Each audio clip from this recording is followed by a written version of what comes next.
Alhamdulillah kita bisa kumpul lagi di acara ngopi kita malam hari ini. Insya Allah ini saya mau mengangkat 2 ayat saja, jadi kita bisa pahami bareng-bareng ya. Yang pertama surat Al-Anbiya ayat 107.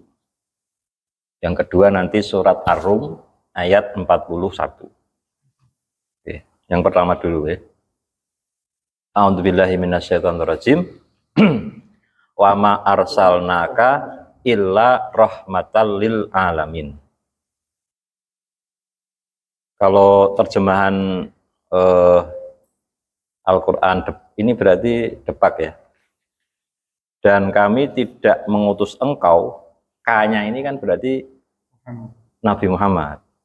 Illa, kecuali atau melainkan rahmatan, untuk menjadi rahmat lil alamin, bagi seluruh alam.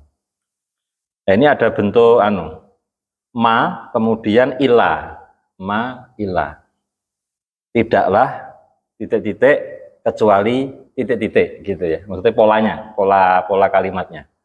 Wa ma arsalnaka illa rahmatan lil alamin.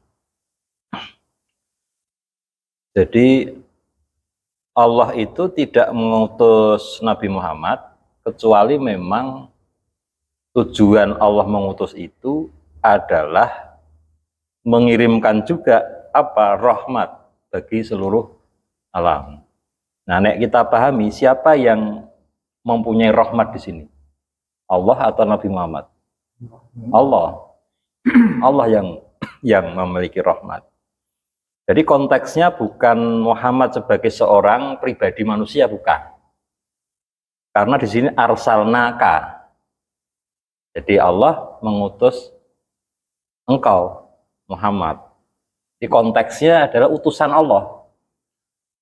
Artinya yang menjadi rahmat lil alamin itu bukan pribadi individu Nabi Muhammadnya, melainkan risalah yang Allah sampaikan kepada manusia melalui Nabi Muhammad Sallallahu Alaihi Wasallam. Ya. Nah, kita juga bisa memahami dari ayat ini bahwa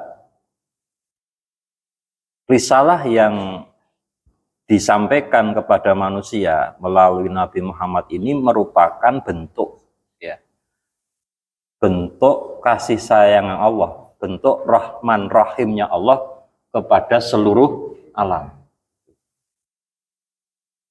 Maka diutus melalui atau disampaikan melalui seorang manusia. Nah, suatu risalah yang merupakan rahmat lil alamin ini, kalau kita baca nanti di tafsiran ya, salah satunya penjelasan dari Ibnu Katsir itu, ini bukan terus tiba-tiba langsung dirasakan rahmatnya itu, melainkan siapa yang menerima maka dia akan merasakan rahmatnya. Tapi yang menolak ya, ini sudah diutus, sudah diberikan, ternyata kok ragelem, itu beda urusannya. Ini siapa ini?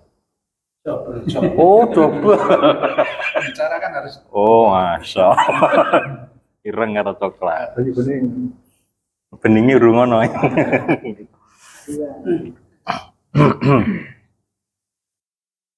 Dan luar biasanya ini bukan rahmatan lil muslimin, bukan rahmatan lil mukminin, tapi rahmatan lil alamin.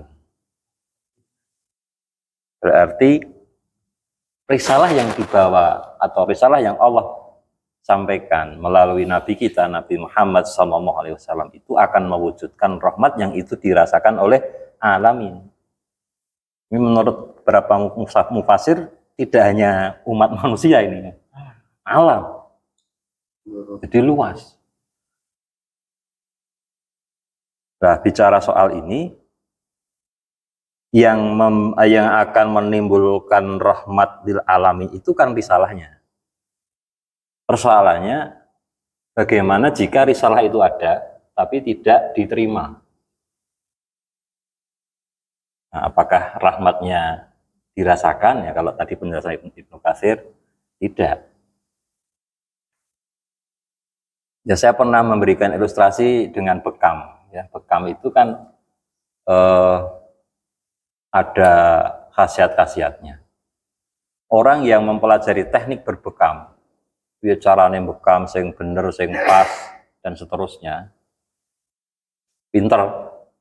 Pinter maksudnya pinter ini apal, ditekoni ngerti.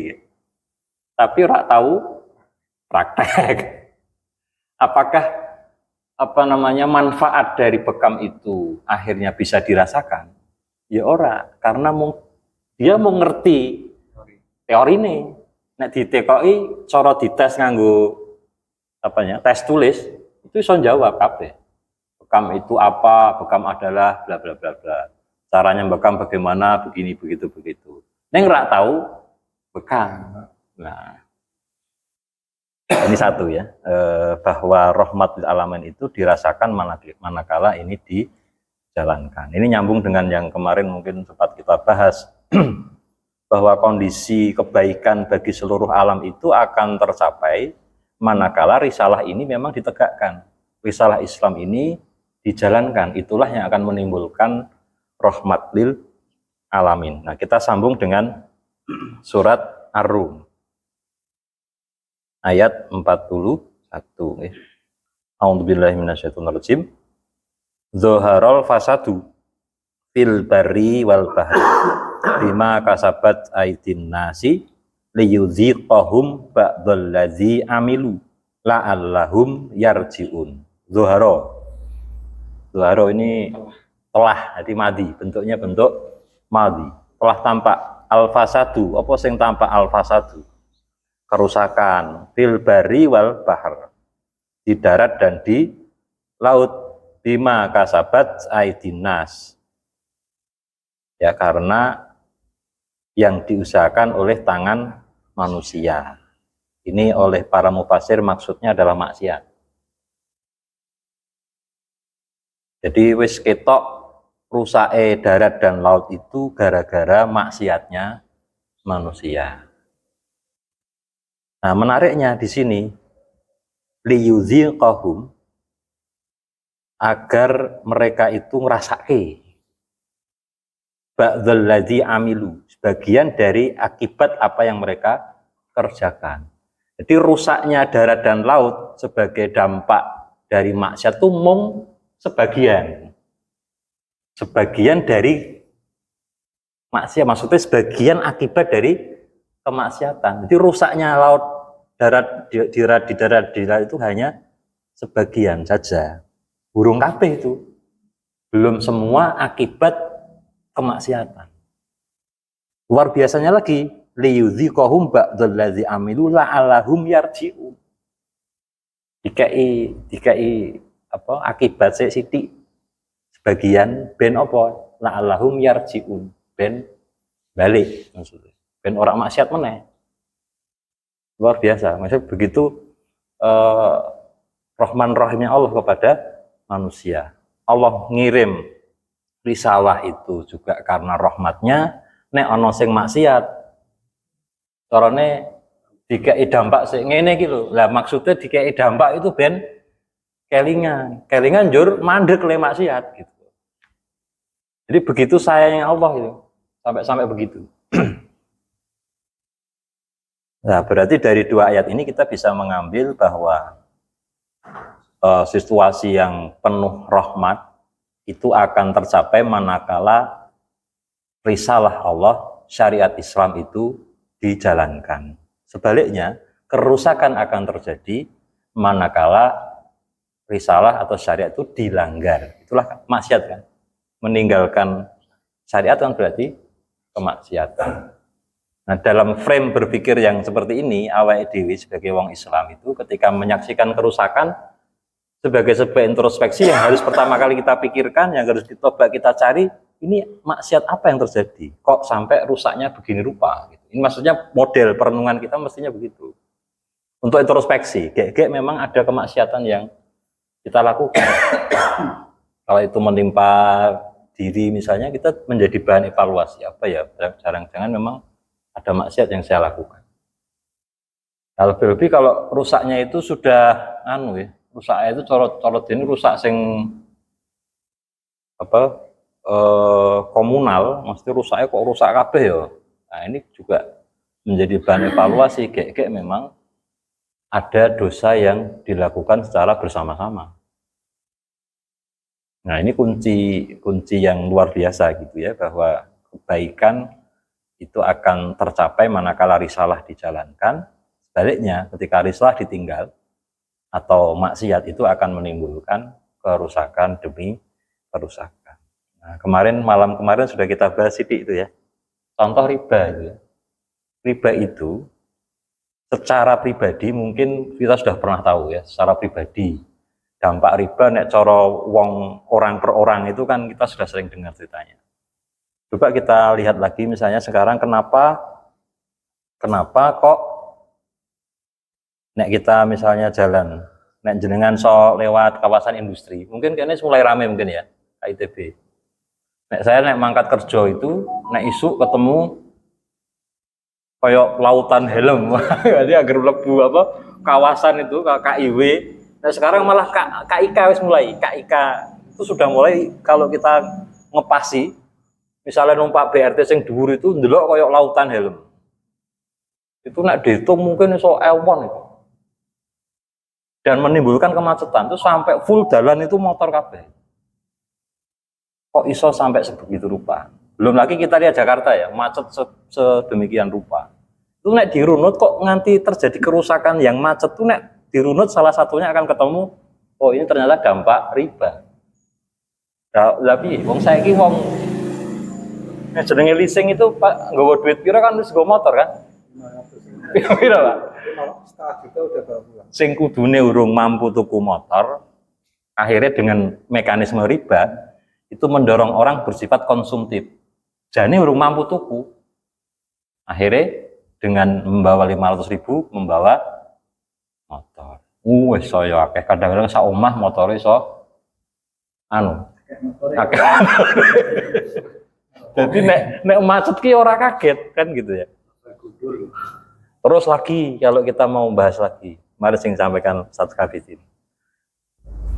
Sekarang kan jenenge haji. Nek Batang pirang tahun? Antri nih. 30-an. Kendal kita ya 30-an tahun kan. Itu terjadi sejak kapan? Sejak ono sing jenenge istilah talangan haji. Iki kan yo riba meneh. Ya, 2010-an ya kira-kira ya. Mulai ono dodo itu. Mulai. Koyok-koyokan sing kudune memang secara kemampuan jane urung mampu. Ono talangan haji yang riba itu jadi kayak seperti ini. Ini kejadiannya. Jadi nanti nek kita golek kerusakan, itu yang harus kita pikirkan ada maksiat apa di balik ini. Ada pelanggaran syariat Allah yang mana ini yang kemudian menimbulkan kerusakan seperti itu. Itu contoh ya. Contoh bahwa memang benar gitu. Ketika syariat dilanggar itu ya yang muncul kerusakan demi kerusakan. Nah, persoalannya kan maksiat yang kemudian luar biasa itu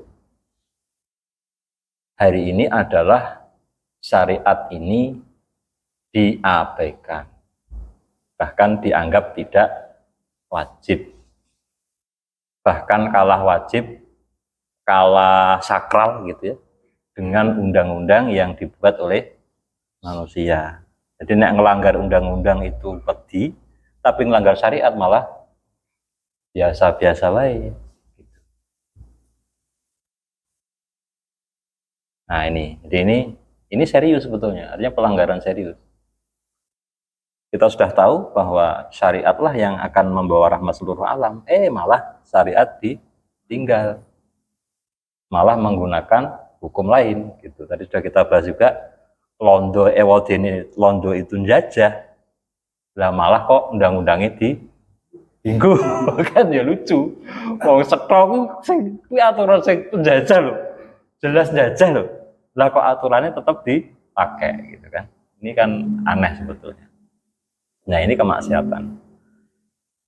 Nah, tentu dengan syariat yang tidak ditegakkan, otomatis maksiatnya juga luar biasa. Luar biasa. Saya pernah singgung tuh waktu kemarin di sana ya. Riba itu hari ini yang terjadi itu kan karena memang legal. Kan riba itu legal, bukan sebuah pelanggaran. Nasabah itu datang ke bank itu ya legal, itu biasa aja itu. Bukan sebuah pelanggaran. Nah, karena legal akhirnya banyak. Nah, maka memang Muslim itu ketika ingin memberikan pengaruh pada masyarakat itu harus dengan risalah Islamnya, bukan karena kitanya, bukan karena orangnya, tapi risalah ini yang harus kita tegakkan. Masalahnya untuk menegakkan ini kita butuh power.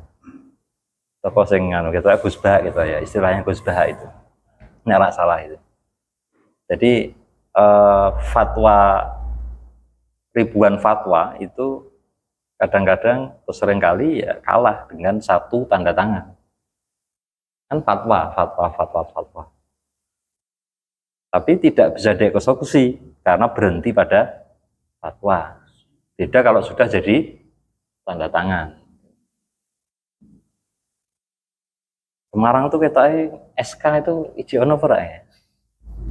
Kayaknya wis ora ono gitu. Bubar kan, sudah ada tanda tangan. Itu karena memang ada tanda tangan untuk membubarkan SK. Nek cuman fatwa tidak dieksekusi, ya berhenti sampai dengan fatwa, butuh eksekusi. Eksekusi itu siapa? Ya harus yang berwenang, berwajib. Karena awak dhewe eksekusi ya salah malah disalah gitu. Nah, maka dalam berbagai problem yang kita hadapi ada maksiat yang sifatnya langsung begitu, tapi ada maksiat besar yang memayungi itu semua. Jadi solusinya pun harus tuntas, maksudnya harus dua sisi itu. Tadi riba tadi misalnya ya, atau pemurtatan atau kesirikan atau segala macam. Langsung ke jenis maksiatnya itu dilakukan secara praktis melalui orang per orang, tapi tidak boleh melupakan penyebab utama. Mungkin saya umpamakan ketika kita melihat di ruangan ini ono genangan air, itu memang kudu dipel kan, kudu dipel. Neng rasa ribut carane ngepel, ya wis dipel wae. Rasa terus udur-uduran, wah nganggo lap sing kae wae, oh ngene wae. Sing penting iki ana banyu iki kudu ndang diresiki. Nek sing ngepel saya akeh, kan rambunge saya cepet. Ning aja lali. Aja apa sing aja lali? Harus ketemu sing marai banyune akeh kuwi apa? Itu yang tidak boleh lupa gitu maksudnya. Dipel, ning sumber genangan itu harus diselesaikan juga. Oh, sumbernya ternyata bocor, ya bocornya itu harus dirampungi. Orang mung sibuk ngepeli rono rene malah tukaran. Aku sing ngepel, aku sing paling iso ngepel. Ribut terus. Tapi lali penyebab ini bocornya, malah lali, malah ribut tukaran itu. Dur-duran lape sing iki. Lape sing iki sing paling resik iki lape. Aja lapmu kotor kuwi. Rame. Lali akan sumber masalah. Nah, hari ini kan problem itu macam-macam kan. Ya riba, ya seks bebas, ya macam-macam lah, banyak itu ya. Itu problem gitu. Harus dihadapi satu-satu. Cuman kalau kita fokus pada masing-masing itu, akhirnya malah masalah utama tidak ditutup tadi. Yaitu apa? Ya tidak dijaganya syariatnya, nggak ada yang jaga. Jadi dari dua ayat ini kita belajar bahwa memang satu-satunya mewujudkan kebaikan untuk umat manusia ya dengan risalah ini. Saya juga pernah terinspirasi dengan statusnya Pak Iwan itu, kalau nggak salah sudah beberapa tahun yang lalu. beberapa bulan yang lalu. Ketika kita bahas misalnya khairunas anfa'ahum linnas. Kalau nggak salah, jangan pernah status itu.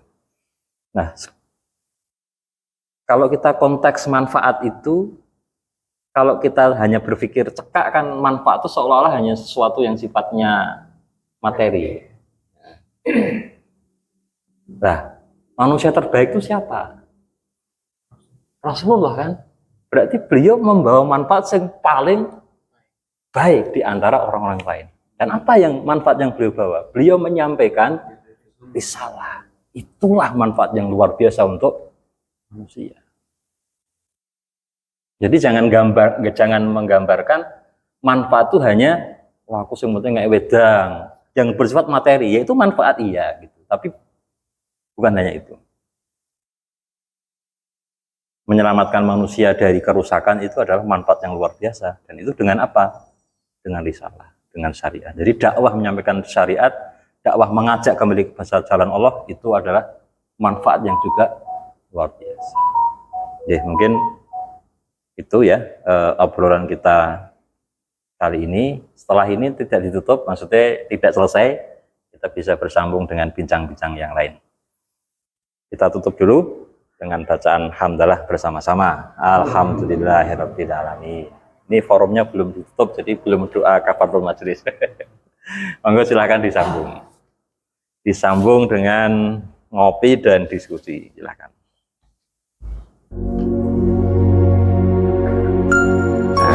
Aku jadi cadangan nih teh. Ayo. Yang banyak bening yo. Yang banyak bening